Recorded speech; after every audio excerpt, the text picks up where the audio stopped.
Hello and welcome back to Katawa Shoujo. Last time, I don't know. What did we do last time? We read a letter? I think we were just, we talked on the roof and we learned that, Lily could do origami. That's what we did. And I think that's kind of it. And we were sleepy. The moment the bell rings out, a collective sigh of relief comes from everyone. Much of the morning's been taken up by a droning lecture of stoichiometry. Don't know what that is. A topic entirely unbefitting of the insufferable heat permeating the classroom. I assume that it is a coldy science.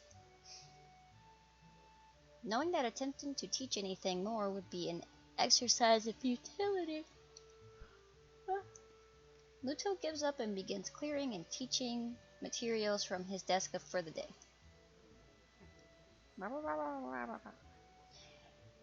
As meaningless banter starts filling the classroom, I notice Hanako getting up and coming to my desk. She's been a lot less withdrawn lately, something which gives me a small measure of satisfaction. Hello, Hisao. Hey, wanna go pick up Lily then? It's close to time when she'd need to get going if she's going to make the flight. About that. She said she might be held up a bit by her classmates. I suppose that makes sense. Her class usually gets off a little earlier than ours, so Lily would normally have just come to our class. Our class must be sending her off. Well, never mind, we can wait outside her classroom for once, right? She gives a small giggle before nodding, the two of us taking our things and leaving for 3-2's classroom. When we reach our destination...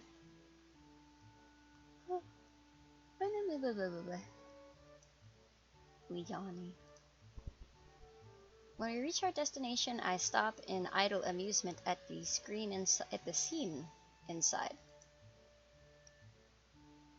One of the shorter girls from the class has Lily wrapped in an enthusiastic hug, her head no higher than Lily's chin.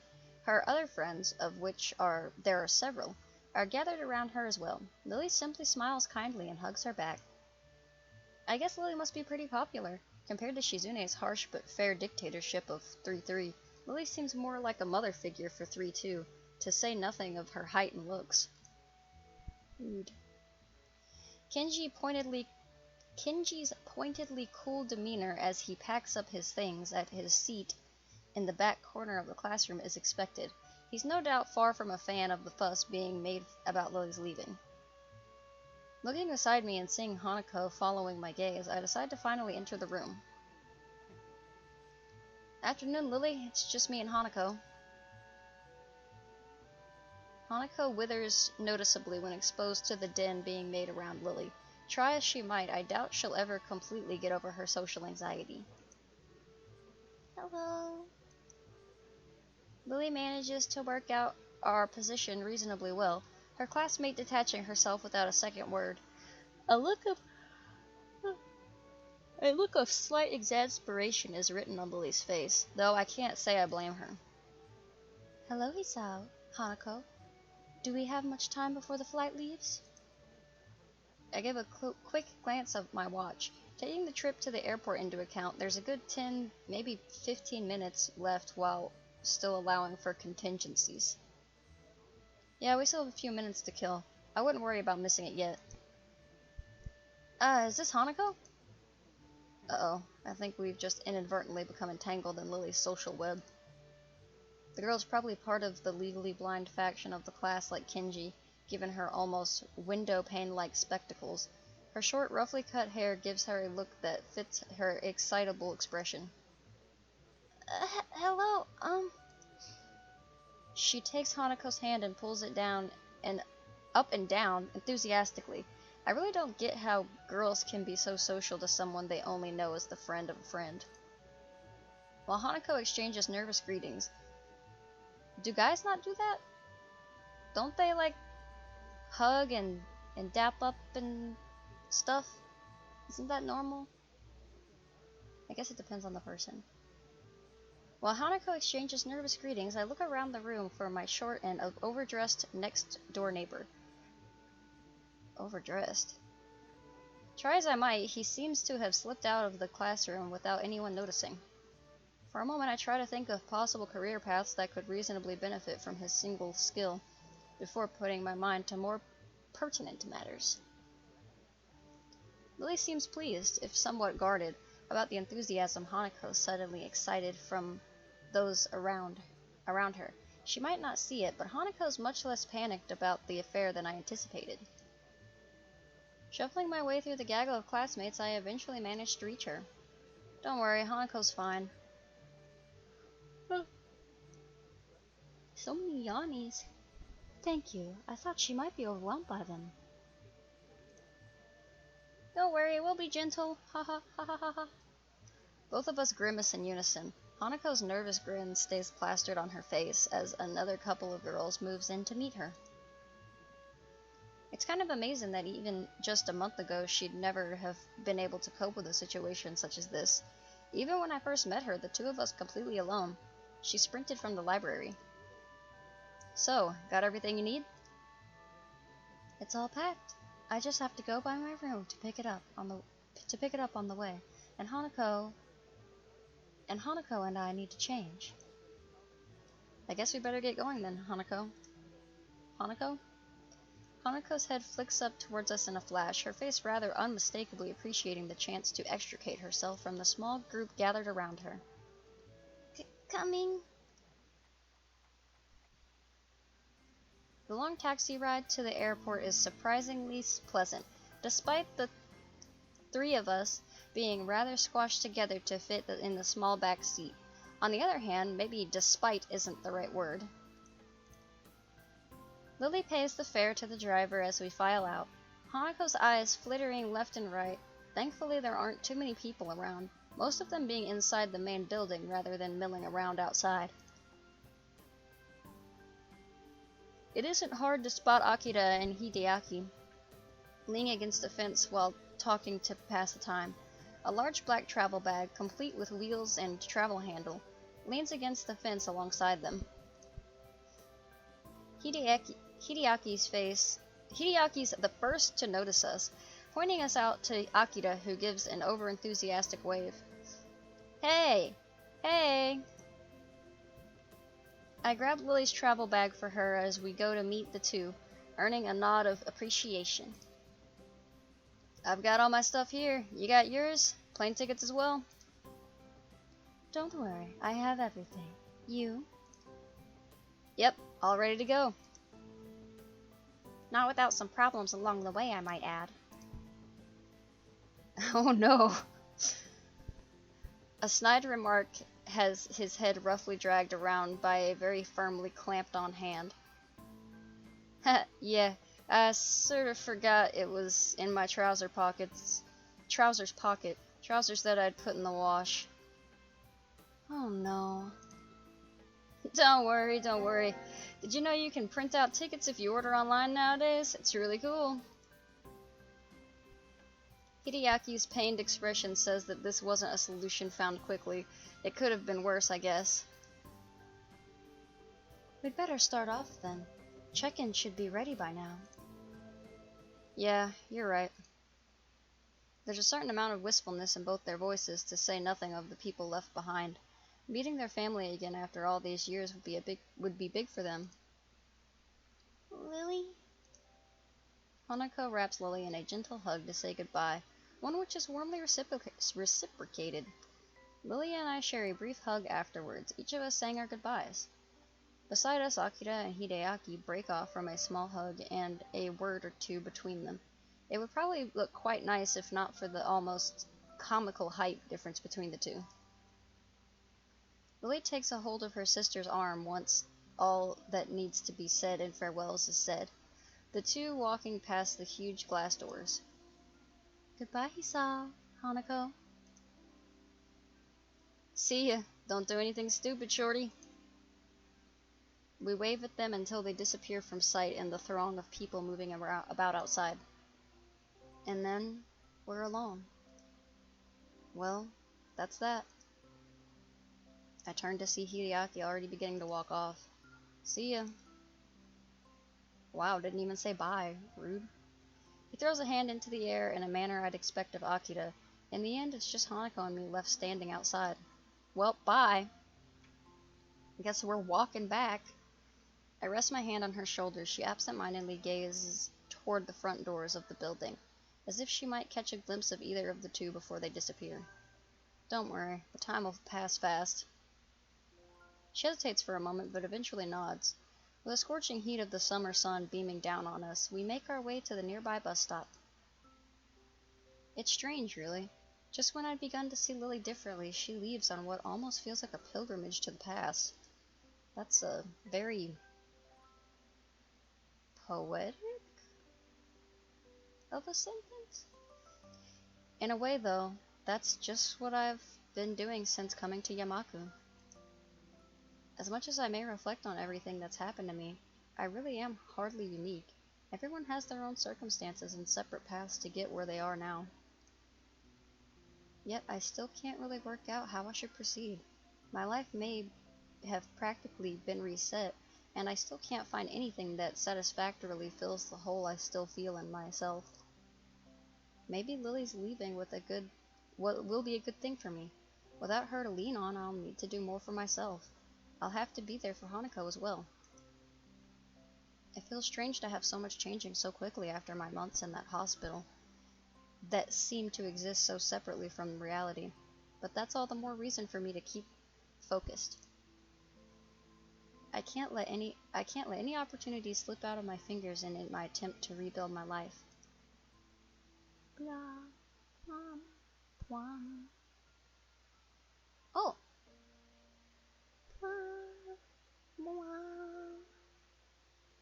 Oh, that's Hanako. I thought that person was wearing a glove. Present. I rest my chin on my hand as I absent-mindedly look out the window, yet another of Muto's lectures droning on as if it were endless. The summer sky is almost alluring in its bright cerulean splendor. Only the odd passing cloud breaks up the deep blue expanse. The feeling of longing is probably the outdoor side of me yearning to escape. We're breaking out of here. Jumps out of window. Nakai, can you answer this? That side of me is lost to the past now, though. In that case, I think it would use the ane suffix. Correct. Moving on. The suffix for. As my attention towards Muto slips once again, I spot Misha giving me an enthusiastic thumbs up, and I nod at her to settle her down. Yes, moving on, Misha. I am very intelligent. It's been a handful of days since Lilly left for Scotland, days which have passed relatively peacefully. Life largely continued as usual in contrast to what I'd expected. While thoughts of her have danced around on the edge of my mind since she left, present events managed to subdue them, at least for the time being. So I find myself idly chatting with Hanako, as usual when lunchtime finally rolls by. Are the latter ones in the series good as well? Not really. You're probably best off just sticking to the original. His later books didn't live up to it other than maybe God Emperor. Don't know what they're talking about. I don't read. It's not something to be proud of, but it is a fact. Thanks. I wasn't really sure if... As Hanako steps to the side, I see Shizune stride up in her typically business-like manner, flanked by her ever-present bright-haired shadow. Try as I might, I can't read any hint of their intent from their faces. Shizune's poker face and Nisha's seemingly boundless cheerfulness are a devilish combination. Oops. My brain auto-corrected it to shorten. Morning, Shizune. Nisha? Hi. I accentuate the greeting with a nod to Shizune in order to get the point across. She promptly and curtly returns the gesture to both of us. It's been a long while since I've really talked to either of them. For a while I thought they might be avoiding me, but I eventually came to the conclusion that Shizune really isn't the type to do so. Right. Morning. Shi-chan says that Muto wants to see you sometime. Because of this statement, my face contorts as if I'd just eaten spoiled food, giving Misha no end of amusement. Anyone think you were in trouble, He-chan? Right. You may not be aware of it, but you have the least to worry about out of anyone in the class. What an unexpected vote of confidence. Even Hanako nods hesitantly to affirm the point. Thanks, I'll keep that in mind. There was something I wanted to ask you, though. Right. And what might that be, He-chan? I have a feeling this won't go over well, but here goes. Is there any reason why you and Lilly don't get along?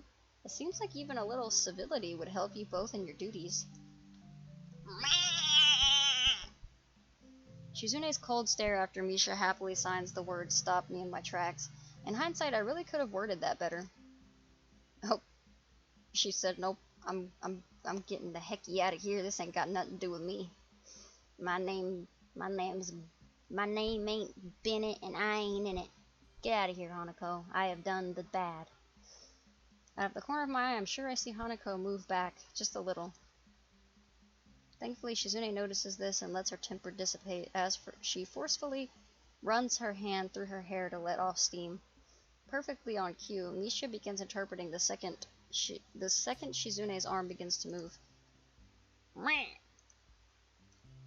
Shizune says mind your fucking business. Why are you so involved in her life?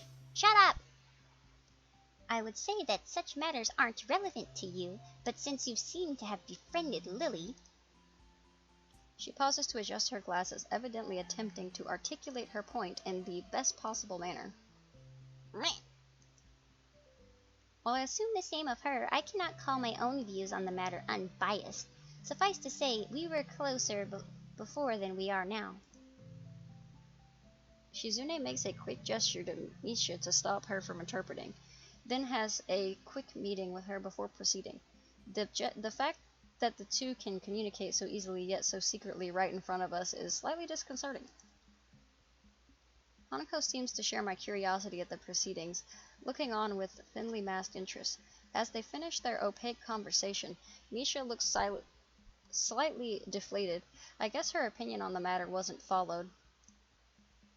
Shi-chan says you should ask Lilly about it, as she doesn't want to be the one that gets you involved. Well, I'll just have to ask her after she gets back. At least I got some information out of Shizune.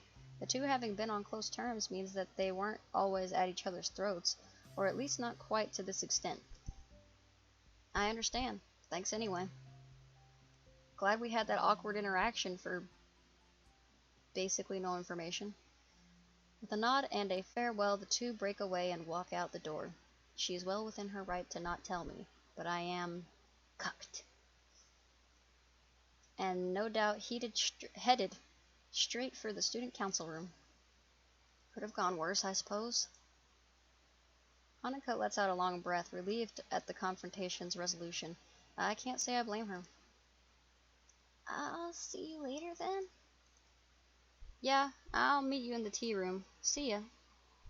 Where am I going? With that, she waves and joins the trickle of students leaving the classroom. Oh wait, I'm talking to Muto. Nakai, could I speak with you for a moment? Delivered in his typical monotone manner, he apparently decided that I need a reminder to see him already. Eventually, I finish packing up my things. By the time I reach his desk, the classroom is close to empty. Yes, sir? He looks up, taking measure of my face, before giving an awkward, rather obviously acted chuckle. Ha ha ha! No need to feel guilty. You're not in any trouble. I just want to ask you something I've asked a few of the other students so far. That's something at least. For a moment I thought my maxim of keeping my head down and pin up had failed me. So what did you want to talk about? To start with, what do you think of your progress in this class so far? Good? Bad? I detest that kind of question. For a fair amount of time, I tried to think of a response that is neither pathetically humble nor cocky. I'd say I'm doing okay. The work doesn't seem too hard, and I'm doing better on the test than I thought I would. That's a good answer. A correct one, too. Well, it's my answer. You can't tell me that how I think I'm doing is incorrect. It's how I think I'm doing, not how I am doing. I give a mental sigh of relief at his satisfaction. To say that I don't gain a little pride from his comment would be a blatant lie. In the maelstrom of thoughts clouding my mind after learning that I'd be transferring to Yamaku, my school grades seemed utterly unimportant. Being entirely clueless as to what skill would be assumed of me, once I actually got here, I was hugely relieved when I found out that I understood well enough the schoolwork we'd be doing. I know your circumstances might have thrown a wrench in the works, but have you given any thought to your future? No. My future? I figured I'd die before the end of the game. What you'd like to do as a profession? Do you have any thoughts of where you'd like to be in 10 or 20 years' time? I wouldn't be surprised if you covered this ground in your previous school, but I don't have any record of it if you have. I suppose the last year of high school is a time when students would need to be thinking about such things. To be honest, I haven't really lent it much thought, compared to my immediate situation. Catching onto my thinking, Muto speaks up. It's okay if you haven't decided on anything specific yet. I wouldn't be surprised if a lot of your classmates were still undecided after all. Maybe pursue one of your talents? Like science? He's rather obviously trying to squeeze an answer out of me, and something about his previous wording makes me suspicious.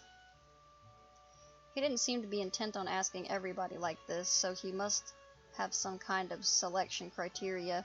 At a guess, our grades in his class. Well, something in sciences might be the path of least resistance. His face brightens, no doubt pleased at the thought of a prize student following his subject as a career path. Good. Having a general idea is the first step. I would advise you think on it, though. I will. Things are kind of settling down, which will help. Good to hear. Oh, and I've noticed that Ikezawa's attendance and grades have improved since you came to be friends. I'd like to thank you for that. You're welcome. I only became friends with her for your convenience. I'm surprised you noticed we knew each other. He gives a chuckle as awkward as his smile. Ha ha ha ha ha ha. This guy really has no idea how to properly act around others. Every facial movement seems like an act of careful but misdirected choreography. You could say that having a general idea of who knows whom is part of a teacher's job. Catching himself before he goes off on a tangent, he loudly coughs into his hand. Okay. I'm sure you have things to do, though, so I'll stop there. Please do think... Please do think about where you're headed from here, as you don't have long to go before you finish high school. I will, thanks. The brief talk ended. I take my leave. I said that weird. The brief talk ended, I take my leave. He goes back to fussing with the teaching materials on his desk. This is one of the times I'm envious of Lilly, almost maddeningly so, to have one's future so clear and so assured, yet working towards it from such a young age. It's an idea so utterly irreconcilable with my own thoughts, mired in the present day just as they've always been.